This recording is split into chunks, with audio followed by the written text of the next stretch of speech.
Gemeinde, schön, dass ihr da seid. Ihr draußen an der Kamera merkt, dass ihr gar nichts versteht, weil nämlich ich gar kein Mikrofon da habe. Ich stelle mir jetzt das Mikrofon in den Regen und jetzt müsstet ihr was verstehen. Vielen Dank. Mir wurde gerade eine Mütze angeboten, aber ich denke, diesen Gottesdienst schaffen wir auch mal im Regen. Ich finde, es ist ein schönes Zeichen, dass Gottesdienst eben auch stattfindet, wenn es regnet und nicht nur, wenn draußen die Sonne scheint und wenn alles gut ist. Wir sind ja in der Situation, dass wir im freien Gottesdienst machen. Auch nochmal für euch draußen an der Kamera. Diejenigen, die hier sind, sitzen im Trockenen unter einem ganz kleinen Vordächle, aber auch im Freien. Ja, ich begrüße euch ganz herzlich zu diesem Gottesdienst. An- und abzukündigen ist eigentlich wenig. Abzukündigen ist, dass wir weiterhin im freien Gottesdienst machen. Nächste Woche soll es schön Wetter sein und wir halten das durch. Das schaffen wir und das wird gut. Ja, dann begrüße ich euch. Ich begrüße euch nicht im Namen der Gemeinde oder im Namen einer Organisation, sondern im Namen dessen, der von Anfang an uns gerufen hat und uns ins Leben gerufen hat, uns im Leben willkommen heißt, der unseren Namen kennt und weiß, wer wir sind und uns liebt. Seid begrüßt im Namen Gottes. Amen. Und so wollen wir beginnen mit einem Gebet. Guter Gott, du hast die Welt um uns herum zum Leben erweckt, hast das Grün der Blätter zurückgebracht an karge, dürre Äste. Du hast den Vögeln neue Lieder der Freude und der Hoffnung in die Kehlen gelegt. Du lässt die Sonne warm scheinen an manchen Tagen und du lässt sie scheinen vom Aufgang bis zu ihrem Untergang. Du schenkst uns den nährenden Regen, der auf dürres Gras fällt. Und das Leben bricht aus dem Grab hervor, jeden Tag, jeden Morgen. Und für diesen Regen wollen wir dir danken heute hier, wenn wir uns ein bisschen kalt fühlen, aber die Natur dankbar jeden Tropfen trinkt. Lass nun auch das Grün des Lebens in unseren dürren, kalten, einsamen Momenten leben. Fülle auch unsere Herzen und Münder mit dem Gesang der Hoffnung und der Botschaft einer besseren Welt. Lass uns die Wärme der Liebe spüren und Wärme in das Leben der anderen bringen. Nähre auch unser Leben mit dem Wasser des Lebens. Lass aus den Gräbern in unserem Leben heraustreten. Lass uns immer wieder auferstehen, immer wieder in einen neuen Tag hinein, in einen neuen Morgen. Amen. So wollen wir an dieser Stelle ein Zeichen setzen, ein Zeichen dieser Kraft, die uns Gott schenkt, auch im Regen. Ein Zeichen dafür, dass wir Gott willkommen heißen. Gott ist ein Gott des Friedens. Gott ist der Gott, der immer wieder der Schöpfung und den Menschen das Shalom zuruft. Und so wollen auch wir uns dieses Shalom sagen, dieses Friede sei mit dir. Ich würde euch gern einladen, euch in den Arm zu nehmen. Es wird nicht mehr lange dauern, dann dürfen wir es wieder. Heute wollen wir einander diesen Frieden zurufen, zuwinken, zu sagen. Der Friede Gottes, größer als alle menschliche Vernunft, sei mit euch allen. Friede sei mit euch.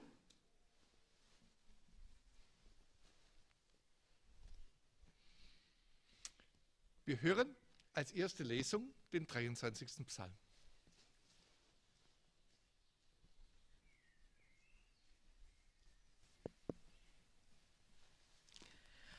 Und zwar aus der Bibel in gerechter Sprache.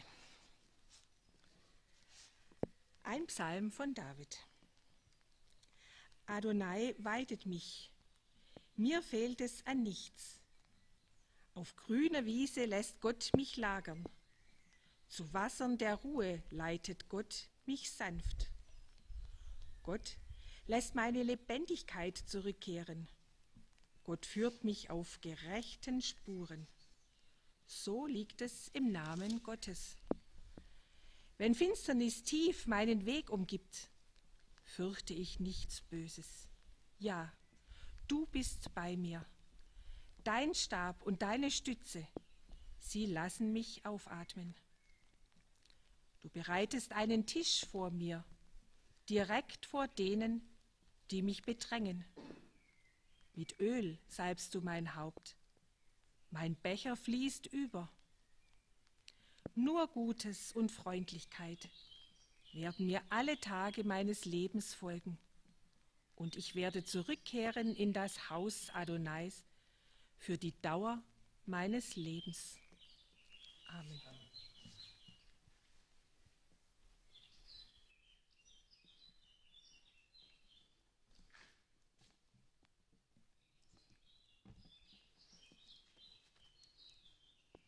Vielen Dank, Petra, für diese Lesung in einem Klang, der noch einmal anders ist als das, was wir als Kinder vielleicht auswendig gelernt haben in der Sprache Martin Luthers. Wir werden diesen 23. Psalm nachher auch nochmal hören oder gleich nochmal hören in dieser altertümlichen Sprache, in dieser anderen Sprache.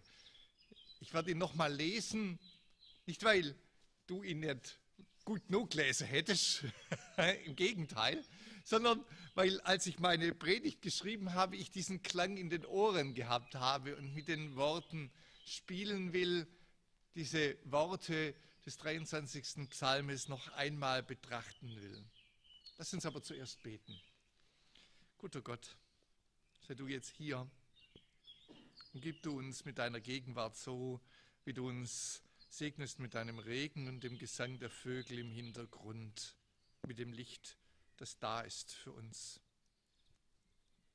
Öffne du jetzt meinen Mund und meine Lippen, öffne unsere Herzen, öffne unsere Gedanken für das Nachdenken, das Nachspüren, das Mitsingen dieses Liedes. Amen. Ich habe in der letzten Woche eine Beerdigung zu halten gehabt im Friedwald, also auch draußen im Grünen. Es ist schon grün und bei dieser Beerdigung habe ich diesen 23. Psalm gelesen, mal wieder. Es ist einer dieser Psalmen, die gerne ausgewählt werden von den Menschen, gerade in diesen schweren Zeiten, wenn es darum geht, Abschied zu nehmen. Und da ist mir klar geworden, ich will einmal nachdenken, was dieser Text eigentlich heute bedeutet. Also für uns heute. Was bedeutet das, im dunklen Tal wandeln? Was bedeutet das, dass Gott uns einen Tisch bereitet im Angesicht der Pandemie? So habe ich es bei der Beerdigung gesagt.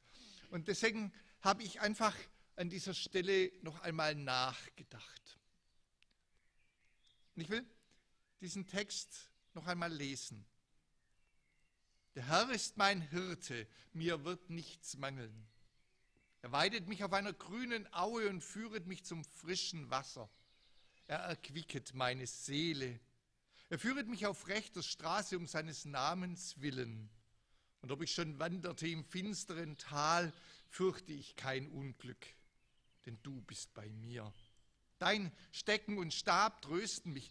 Du bereitest einen Tisch im Angesicht meiner Feinde für mich. Deshalb ist mein Haupt mit Öl und schenkest mir voll ein Gutes. Und Barmherzigkeit werden mir folgen ein Leben lang und ich werde bleiben im Hause des Herrn immer da. Amen. Das ist ja jetzt ein spannender Text. Das ist ja kein normaler Text. Das ist ein Gebet. Das ist ein Gesang. Das ist ein Gedicht.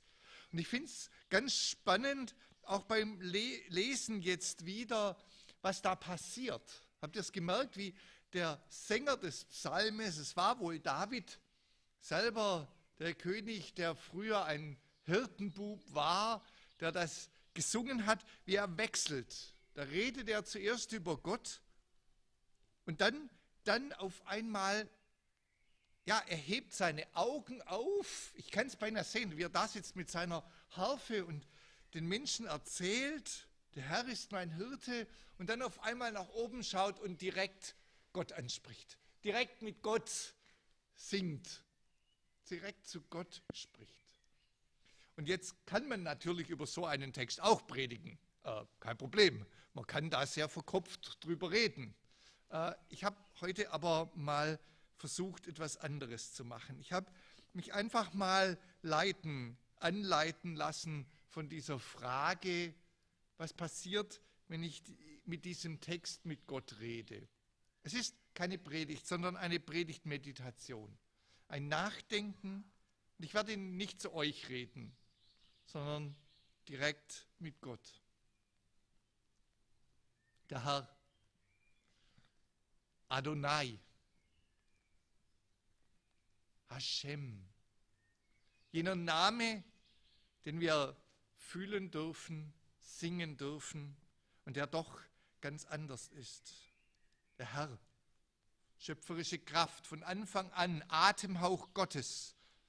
Du schwebst über dem Wasser vor der Schöpfung. Über allem, was geschaffen ist, schwebst du. Über den Tälern und Höhen der Geschichte, über all dem, was wir tun und was an uns getan wird. Da bist du da. Atem, Leben Gottes. Der Herr, der Hirte. Mit einem wachen Auge bist du da.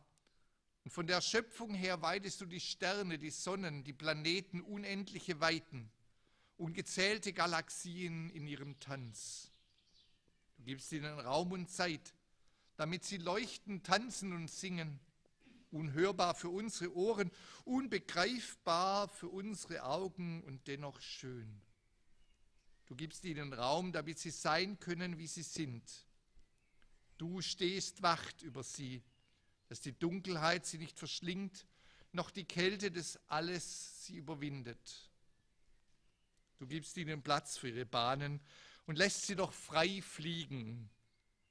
Vom Staub bis zur großen Sonne begleitest du ihr Leben, vom hellen Strahlen bis zum stillen Ende. Von der Schwerkraft gebeugt, weidest du sie. Du Herr, mein Hirte. Du hast der Schöpfung Raum gegeben, hier auf dieser Erde, dass sich Pflanzen ausbreiten können, klein und groß. Du bist der Hirte des Grases und der Bäume, der Wächter über Blühen und Wachsen und Reifen. Die Jahreszeiten sind dein Herzschlag. Du schläfst und schlummerst nicht. Bei Tag leuchtet die Sonne, bei Nacht Mond und Sterne, du bist bei uns. Du Hirte der Schöpfung, alles was ist, weidest und nährst du. Und wir, die Kinder Adams, des Bodens und Eva, der Mutter, dürfen Teil deiner Schöpfung sein, von dir bewacht und selber wachend zusammen mit dir, mitverantwortlich für alles, was ist. Mir wird nichts mangeln. Nichts mangeln soll in dieser Welt, die du geschaffen hast. So willst du es. Nichts mangeln soll in dieser Welt, in die du uns hineingeboren hast. So willst du es. Denn deine Welt ist eine volle Welt. Eine Welt, in der alle und alles genug haben könnten. Eine Welt, die vom Teilen lebt und im Teilen genug ist. Lass uns lernen, das Geben und Nehmen der Natur. Lass uns lernen, dass Teilen dein Weg ist. Dass genug ist für Kleine und Große, nahe und ferne. Nichts mangeln soll mir, weil wir den anderen geben sollen. Du weidest mich auf einer frischen Aue und führest mich zum frischen Wasser. Das sind die grünen Auen, von denen du, Gott, weißt, die du, Gott, kennst, du Gott der Fülle und des Wachstums, du Gott des Es ist sehr gut. Du weißt die Wege, die hinführen, aus der Wüste zum Wasser, aus dem Hunger zum Fest. Du gehst voran. Du weißt, wo die Zeit des Frühlings ist, der wachsen und gedeihen lässt, damit nach dem Winter wieder Farbe kommt, nach der reinen Luft über Schnee wieder Gerüche von Blumen und Blüten, von Samen und Früchten. Du weißt, wo nach Sommer und Herbst der Winter ist, Teil deiner Fülle, wenn die Pflanzen Urlaub machen, wenn sie schlafen nach der Anstrengung von Wachsen, Blühen und Reifen, wenn sie ausruhen vom Schenken von Sauerstoff für die ganze Welt. Du weißt, wie der Winter Teil deiner Fülle ist. Und auch uns führst du hin zu dem, was wirklich gut ist. Zu den grünen Auen der Gemeinschaft, der Nächstenliebe, des Zusammenseins, zum frischen Wasser der Liebe, der Berührung, des Kusses. Du führst uns immer wieder heraus aus der Vergangenheit, hinein in eine Zukunft mit dir. Du erquickest meine Seele und führest mich auf rechter Straße um deines Namens willen. Du schenkst mir Stille der Seele, auch wenn um mich herum die Welt tobt und schreit. Hülle meine Seele ein in die Wärme deiner Liebe. Hülle die Seelen von allen Menschen und allen Wesen ein in deine Gegenwart. Schütze uns vor dem Toben und Schreien der Welt. Du schenkst mir Gesang in meiner Seele, auch wenn mein Mund stumm bleibt. Du hörst, wie ich singe, freust dich an meinem Gesang, diesen Noten und Tönen und Rhythmen und Pausen, die nur ich singe. Du kennst meine Melodie, meine Lebensmelodie, mein eigenes Singen. Du kennst jeden Ton, Vergangenheit, Gegenwart und Zukunft. Du hörst meinen Gesang. Du singst mit mir die Lieder meiner Liebe, lesbisch, schwul, bi, heterosexuell. Du hörst die Lieder meiner Liebe und singst sie mit. Dieser Liebe für einen oder eine oder mehrere, für eine oder viele. Und du singst mit mir. Du singst mit mir die Lieder meiner Trauer in meinem Leben, wenn da jemand fehlt. Die Lieder meiner Einsamkeit in dieser Welt, die immer wieder kälter ist als deine Wärme, härter als deine Zärtlichkeit. Und du singst mit mir. Du singst mit uns, auch in diesem Moment, auch wenn unser Singen nur Hören sein darf. Du singst in den Instrumenten, dem Klavier und der Gitarre, und gibst uns mit deinem Lied der Schöpfung und der Zukunft. Die Vögel, die halten keine Distanz und sie dürfen singen.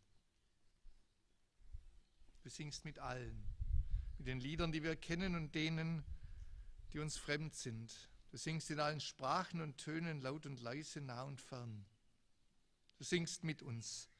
Und in dir dürfen wir ein großer, wunderbarer Schöpfungslebenschor der Gemeinschaft werden. Vom Aufgang der Sonne bis zu ihrem Niedergang, vom Nordpol zum Südpol, über Meer und Kontinente füllst du die Seelen aller Wesen mit dem Gesang des Lebens. Und ob ich schon wanderte im finsteren Tal, fürchte ich kein Unglück, denn du bist bei mir. Bei mir bist du. Bei mir bist du. Wo auch immer ich gehe, stehe, lebe, bin. Du bist ein Gott des Dabeiseins, nicht ein Gott des schönen Wetters.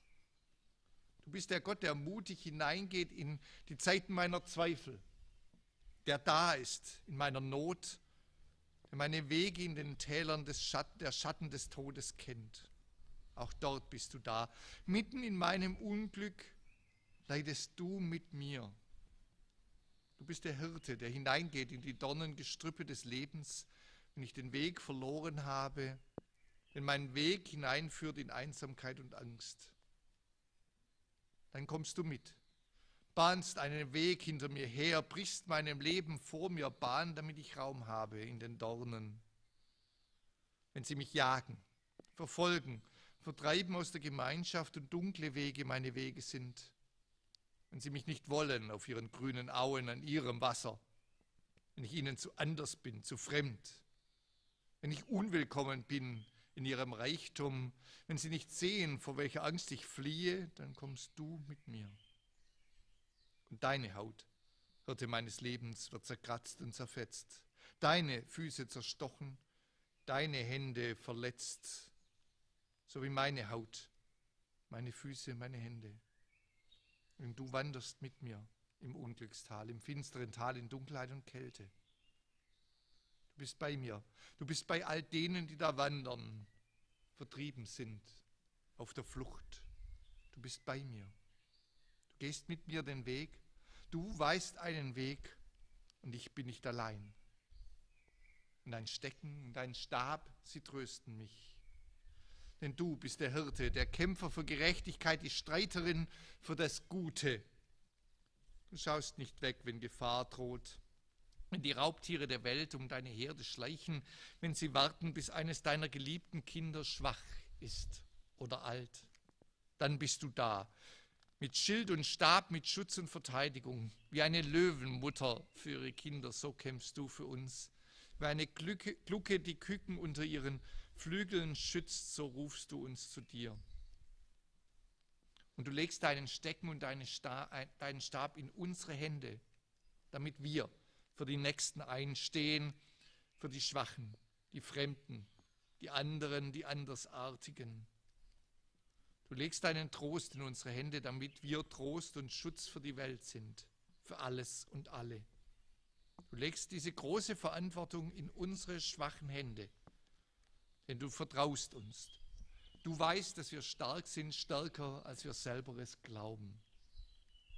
Und dann und jetzt, heute und morgen deckst du einen Tisch für uns, schenkst uns voll ein.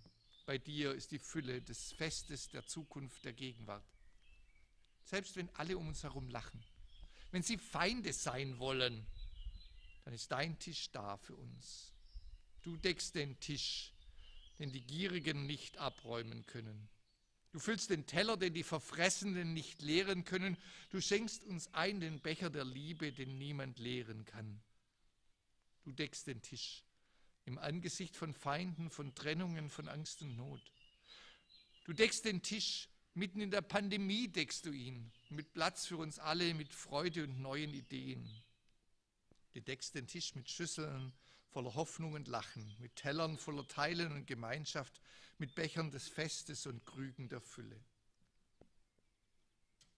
Und auch unseren Körper salbst du. Tust Gutes an Haupt, Körper, Händen und Füßen. Du salbst uns ganz Mensch mit guten Ölen der Berührung.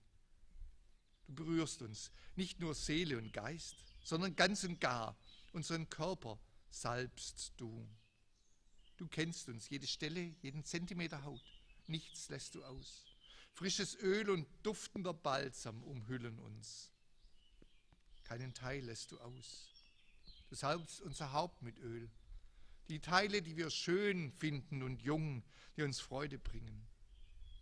Du salbst unser Haupt mit Öl. Die Teile an uns, die wir alt finden, zu viel oder zu wenig, zu sehr oder nicht genug. Denn du siehst uns in aller Schönheit und sagst immer wieder, seht euch selbst im Spiegel meiner Augen, in den Augen, die euch mit Liebe und Freude sehen. Du salbst uns ganz, von Kopf bis Fuß, von Finger bis Finger, von oben bis unten und um uns herum. Selbst die Stellen, an die wir nicht hinkommen, die Teile, die wir nicht gerne berühren, weil andere sagen, sie seien unberührbar, die salbst du mit deiner Liebe und deiner Freude. Du salbst unser Haupt mit Öl. Mit Zustimmung salbst du uns, mit Heilung salbst du uns, mit Zärtlichkeit salbst du uns.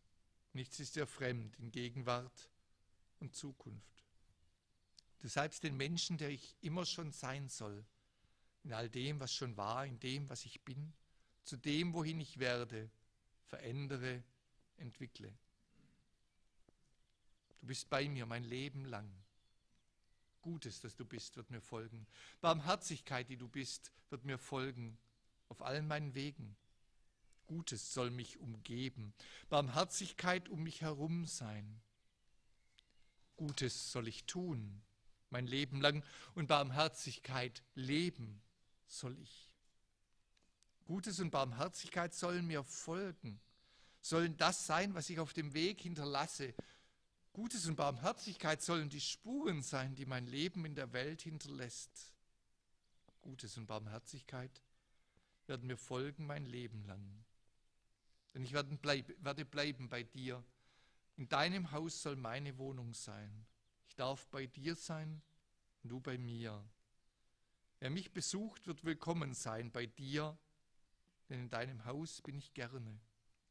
Du lädst mich ein zu dir und niemand kann mich ausladen, keiner mich wegschicken. Dein Haus soll sein, wo ich bin, mit offenen Türen, mit weiten Toren in der Welt, mit Rufen des Willkommens. Für alle will ich sein in deinem Haus, mit Worten der Einladung für jede und jeden hier wohnen. Denn offene Türen hat ein Haus, das unser Haus ist. Und ich werde bleiben im Hause des Herrn, immer da. Amen.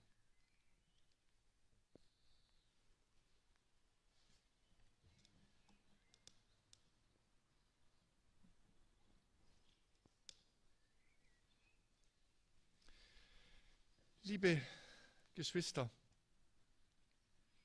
es ist einer dieser Gottesdienste, durch die wir durcheilen, weil wir es müssen, weil es regnet, weil wir frieren und eine Decke brauchen, die uns warm hält. Bei Gott ist aber ein Tag wie ein ganzes Leben und Zeit spielt keine große Rolle. Daher dürfen wir das auch tun.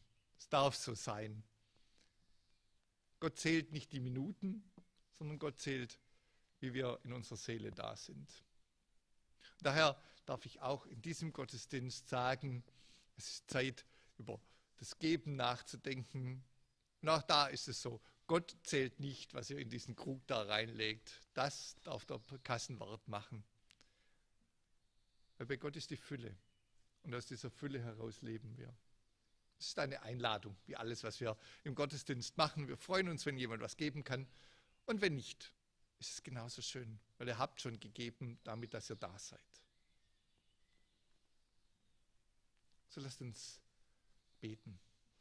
Guter Gott, wir danken dir. Wir danken dir für diese Möglichkeit, uns zu treffen. Wir danken dir für die Fülle, die du uns schenkst. Wir danken dir für alles, was schön und gut war in der vergangenen Woche. Wir danken dir für die guten Momente, für das Berührtsein, für das Gerufensein, für die Kraft. Und wir bitten dich, segne diese Zeit für uns. Segne uns mit deiner Gegenwart. Segne all die, die heute daheim geblieben sind, mit Gedanken der Gemeinschaft, dass wir wissen, dass wir hier dennoch beieinander sind.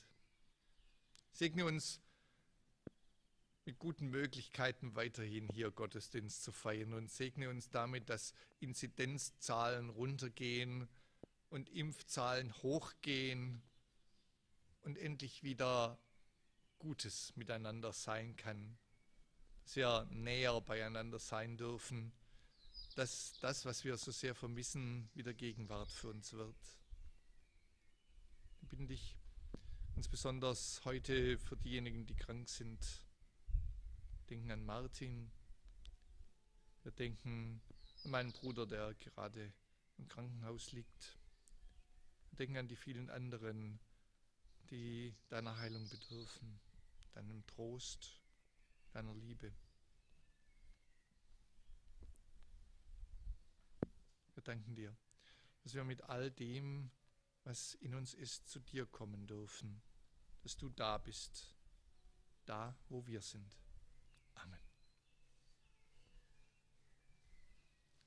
So wollen wir uns auch heute wieder vergegenwärtigen, dass das Fest Gottes ein Fest ist, nicht nur im Kopf, im Hören oder im Sagen, sondern dass das Fest Gottes etwas ist, das wir anfassen dürfen. Wir feiern wieder Abendmahl.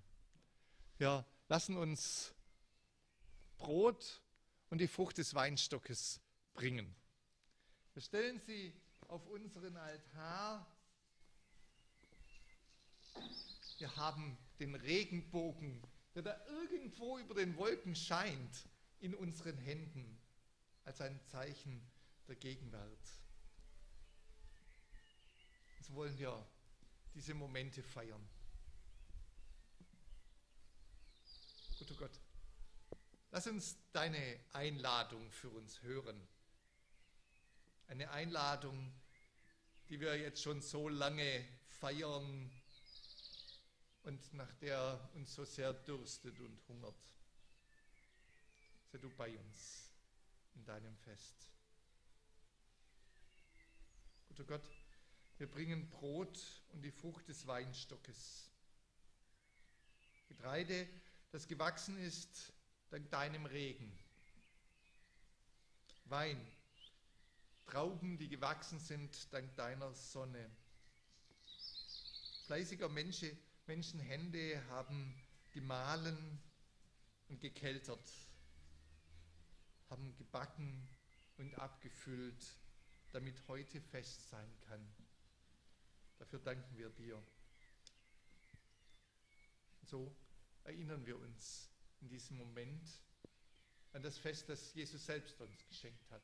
Denn es ist dieses Fest, das wir hier feiern. Immer wieder neu, immer wieder das Gleiche.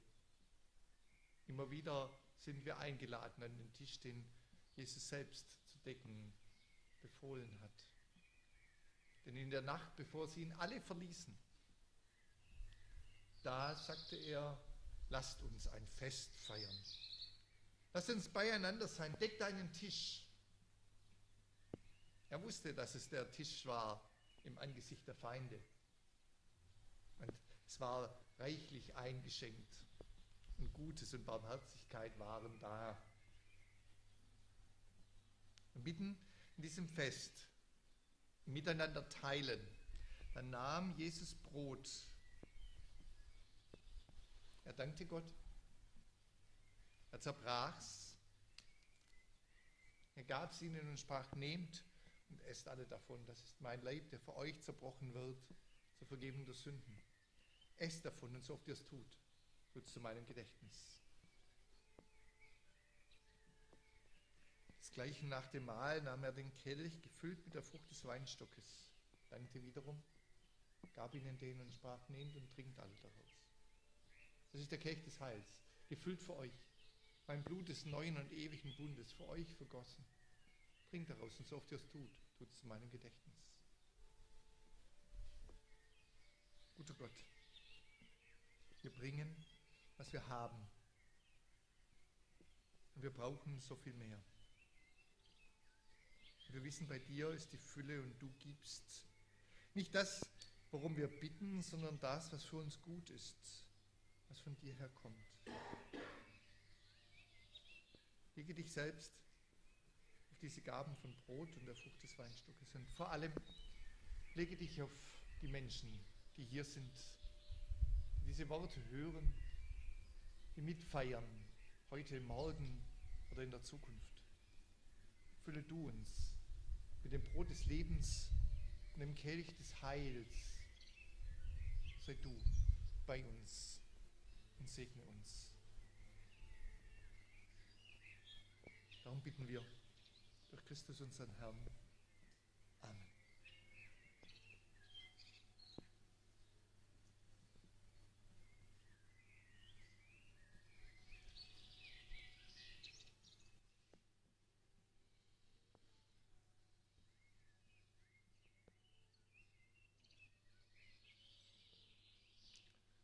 Und so kommt diese Zeit des Gottesdienstes für heute zu Ende.